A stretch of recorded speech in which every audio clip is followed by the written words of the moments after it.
Good late Tuesday, early Wednesday, meteorologist Casey Cloud here in the Weather Center right now, giving you a look at that Doppler perspective across the region. You can see some scattered showers here, even at 2 in the morning if you're watching live, and that's just a sign of this active pattern that we're in here.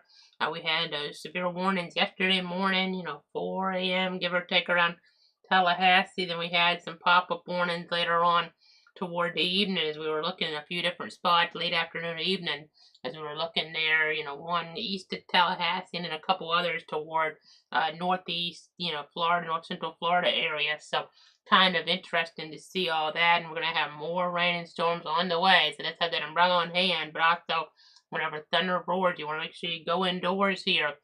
You see a general thunderstorm risk, but that doesn't mean we couldn't have a few strong to severe storms around on that Wednesday. I mean, you see a little bit of something around Tipton right now, and that's 2 in the morning, so you shouldn't necessarily be seeing that, too much here, stuff like that popping up, but that's the storyline right now. There's temperatures in the 70s in most spots. I'll go ahead and put on some of the model guidance here. We'll kind of look and see what it's showing now.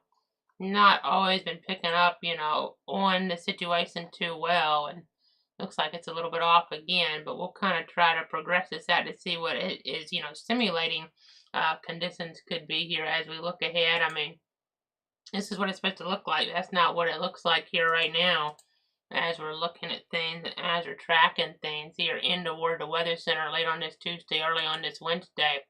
Now we'll go ahead and progress this here. I mean, you see it's showing the stuff in Florida, but instead, as I'll put the current radar back on, it's more in Georgia, but we'll just kind of keep going here, towards sunrise there and the like. You see some development here and there as we look, and eventually more of that comes into play as we get toward late afternoon. A lot more convection around in the evening here. Maybe not a washout in terms of the whole day by any stretch, but, at points it will be, not fun out there with a lot of lightning, a lot of heavy downpours. This is, as we're getting towards sunset there, even a little after on that Wednesday, as we're looking at things, getting to the wee hours of Thursday, and then as we get into toward Thursday here, just keep on progressing to Thursday afternoon, more storms developing. So that's kind of the storyline there as we're looking at things and as we're tracking things, even them holding together in toward the evening hours. So we'll just have to continue to look at the situation here. As things do transpire, as things that do move along here in toward the timeline, we're just, continuing to give you the latest. I know, hopefully the weather will hold out for that rocket launch here. That's going to be coming up around 8 a.m. But as we're looking at things on that Wednesday toward Cape Canaveral, a man missing there. That's what it was looking like at the last check there, 8 a.m. As we're kind of progressing things there in toward that timeline as we're looking at things. But here's the current view again of the Doppler perspective, and there's those current temperatures. I mean, you see down toward Cape Canaveral, upper 70s, the story down there. As we're looking at things and as we're tracking things, that's definitely, something to take note of here as we're tracking the situation here in toward the Weather Center. I know, just continuing to give you the latest on things. Looking at the information on that rocket launch, it looks like there's been a delay again in that. So not sure then, when it's going to go up. Looks like it's not going to be here as we're looking ahead early on that Wednesday at 8 a.m. or so. Looks like another issue coming up. There's an issue for Tuesday morning. Another issue here for a Wednesday morning. So that's the very latest coming on in here. As I'm just double checking here on my sources, SpaceX there on Twitter /X, talking about a situation there. I know they're saying that they're standing down from tomorrow's launch to allow additional time for teams to repair a leak identified. So it looks like that is an important storyline there. So that's the latest on that. As we go ahead and go on over here, at our map and look here at some information further out toward the west, you see some severe watch type of conditions and players. We're looking toward Texas and even some flash flood warnings there south of San Angelo. I know a TV station in Abilene has some very strong destructive type winds come through Sunday night, and it caused very significant damage there. The ABC affiliate in Abilene, just Weather Center, literally now there's, no roof over where the Weather Center was there at that TV station in the Abilene area. As we go ahead and look here, that's so unfortunate out there. And again, just kind of keeping our eyes on things here, close to home as we're tracking the situation. And we had that one around Crescent City there in Putnam County on that Tuesday evening there, tracking that scenario as things do evolve, as things do develop. It's always interesting to do that. It's just really important to stay on top of things. Whenever thunder roars, you want to go indoors, obviously, as we're looking at things and as we're tracking things here. So let's go ahead and see the last 12 hours in terms of rainfall. You can see the high point in our area looks to be there right on the edge of the viewing circle there, around George's Lake. They had a lot of precip, over the lake. It was over 5 inches. In the far southern Putnam, there's some areas that I kind of take this off. Some of that's over the lake, but as we kind of look here, you see some of this as we get right off of that. Some of these areas picking up over 3 inches of rain. And you see some in northwest Putnam, southeast Georgia, quite a bit west of Brunswick, some areas over 3 inches of rain on that Tuesday, north of Tallahassee. All this is the last 12 hours. It didn't include the morning round of convection that we had, but just kind of looking at things here toward the Weather Center. Even right now, you see some storms there north of Macon in central Georgia. So just intriguing to see the grand scheme of things. Let me go ahead and pull up the graphics. Hurricane season runs through November 30th. We haven't had a named storm in the Atlantic, and it's looking pretty good over the next 7 days. So that's good. Not always that you can start hurricane season, off here and getting a couple weeks in, or not much of a threat. And some of the models were trying to develop things, but really looking pretty good right now. Things can change on a dime, don't get me wrong here, in hurricane season. But we haven't even had Andrea yet, which is good. You don't want too many storms. The only thing I will say about that is it only takes one storm. Our first named storm in 1992 was Hurricane Andrea, Cat 5, that devastated areas around Homestead and other parts of South Florida there, and even heading Louisiana was bad for them as well. But this total devastation in parts of South Florida in 92, and that was the first named storm. It was a Cat 5 hurricane in late August, so it doesn't really mean a lot. It's just, you want the season to get off, further and further into timeline without anything, but, you don't want just storms all over the place either at peak season, because, that's when conditions are more favorable here for development. But really, it doesn't mean a lot, but we always like to see the tropics quiet out there.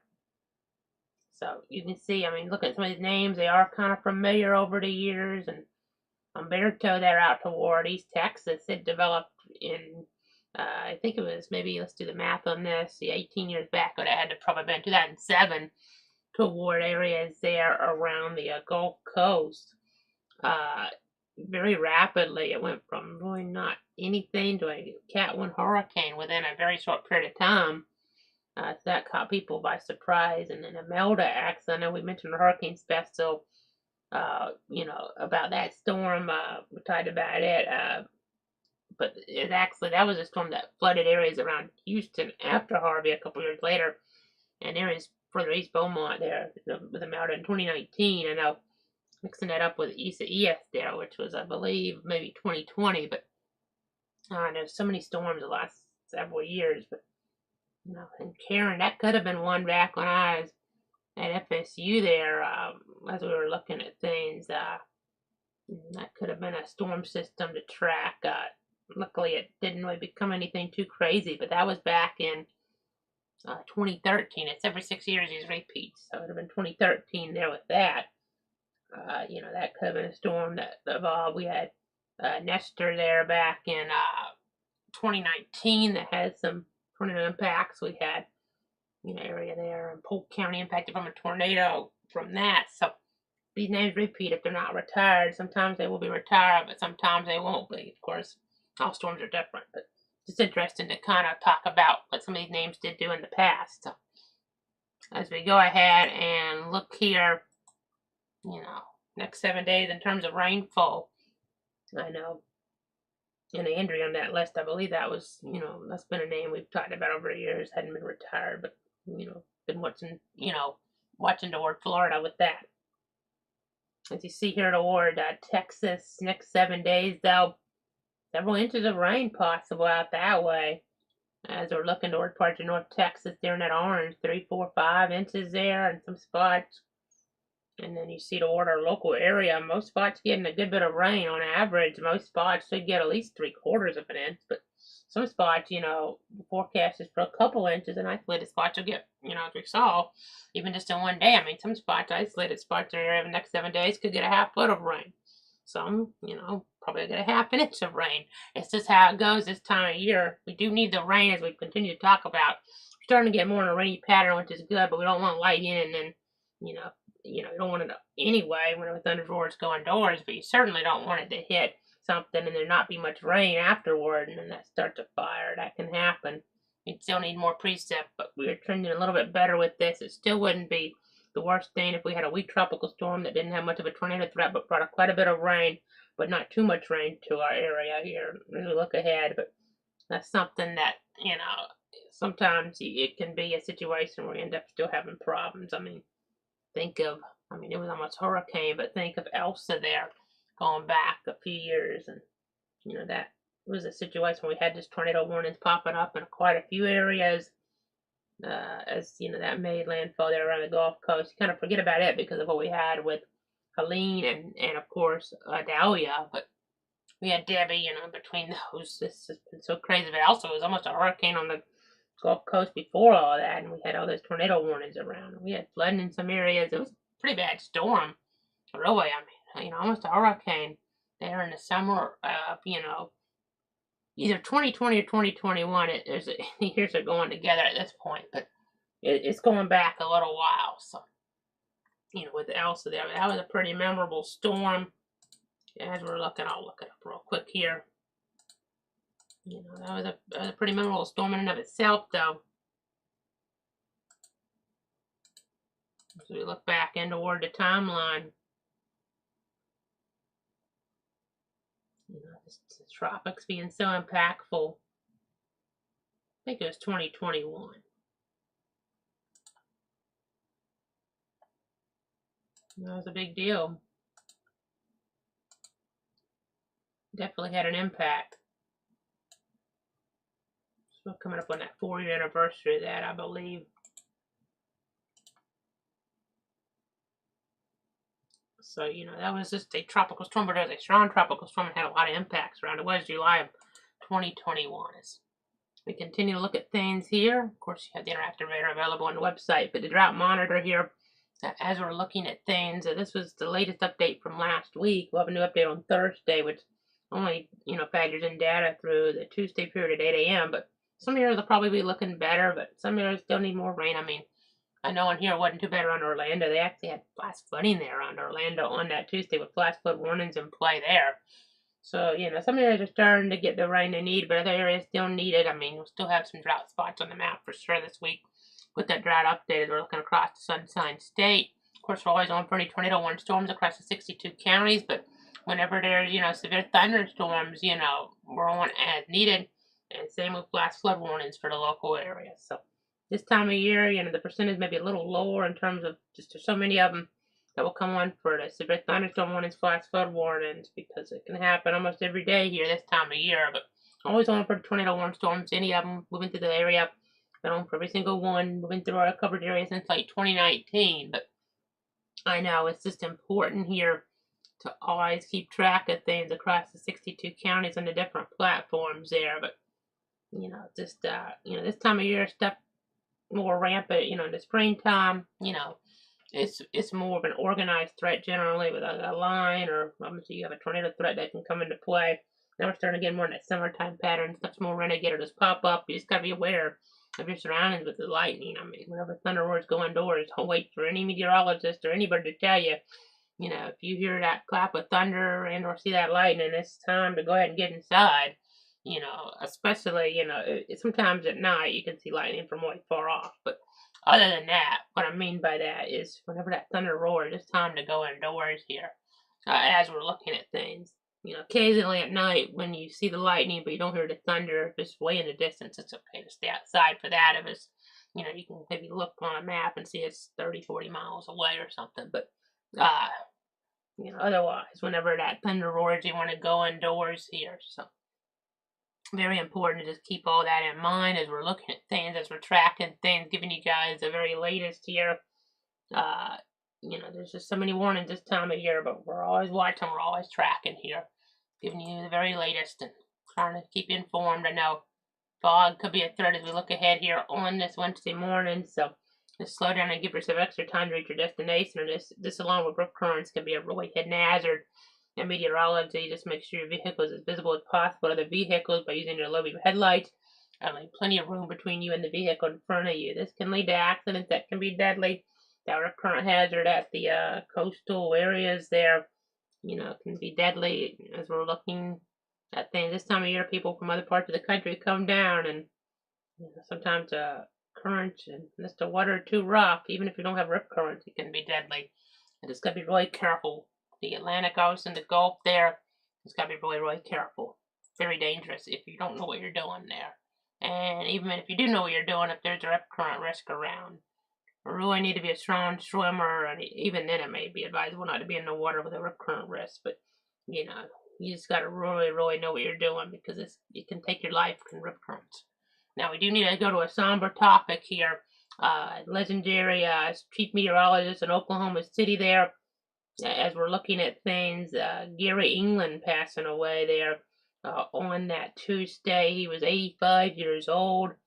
He retired, I believe, in 2013, and earlier that year he covered the historic EF5 more tornado. That was the last still EF5 in the country, getting, you know, that warning out to keep folks safe. He also covered the 1999 F5 more tornado, and he was a broadcast meteorology pioneer. So, in terms of, you know, broadcast meteorology, but also Doppler radar and using that on the air to keep folks safe, giving those viewers the, you know, look at the perspective there to be able to see the storms, you know, a tornado maybe headed their way, giving them a little bit more advanced warning and just having to get the images in and then confirm it that way. You can kind of get an idea that something dangerous maybe headed your way through that Doppler radar technology. My thoughts and prayers to his family and friends during this difficult time. And let's go ahead and show you that planning forecast here toward our local area. Remember again that thunderstorm activity can be dangerous when thunder roars. Go indoors. So important here.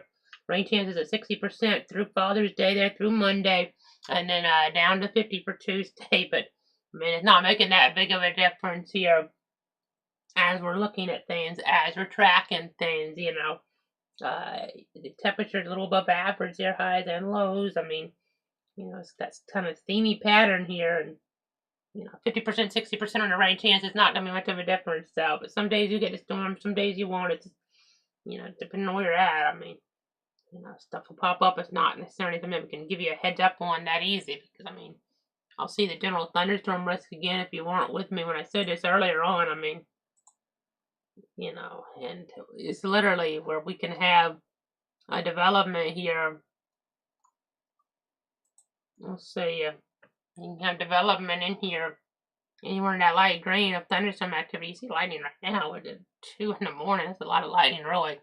You know, east of the state and then north there in the, you know, central North Georgia. And then you see a slight risk of severe weather, you know, further west. But that doesn't preclude, you know, us not having a risk today. It doesn't preclude us from getting a few warnings. It's definitely possible. This time of year, you know, sometimes you get the outlooks and, you know, stuff. Maybe we've seen that like Sunday. We didn't really have much, you know, so we're looking during the day. And then, you know, we don't have as big of a risk. And then you get stuff or no risk and you still get stuff. It's just hard to forecast. Summertime acts and You know, I will real quick briefly mention, because it kind of pops out at me, that risk there on Houston.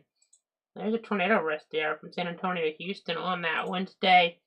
Hail risk there in play as well, and a damaging wind threat is what prompted the slight risk. So, but yeah, just be careful there on Houston and the like here as we're looking San Antonio and Houston over toward Beaumont even. You know, there could be a isolated tornado or two, so make sure you're seeking shelter to that dirty building, getting as many walls between you and the outside as possible. And then, you know, if you have a basement, that's where you want to be, but a lot of those areas probably wouldn't have them. So really, it's important to try, if there's a tornado potentially headed your way, put that bicycle helmet on, football helmet on, or baseball helmet on to try to protect yourself from flying debris. And also have those shoes on in case there's, you know, debris around in the aftermath there. You know, because you don't want to cut your feet up.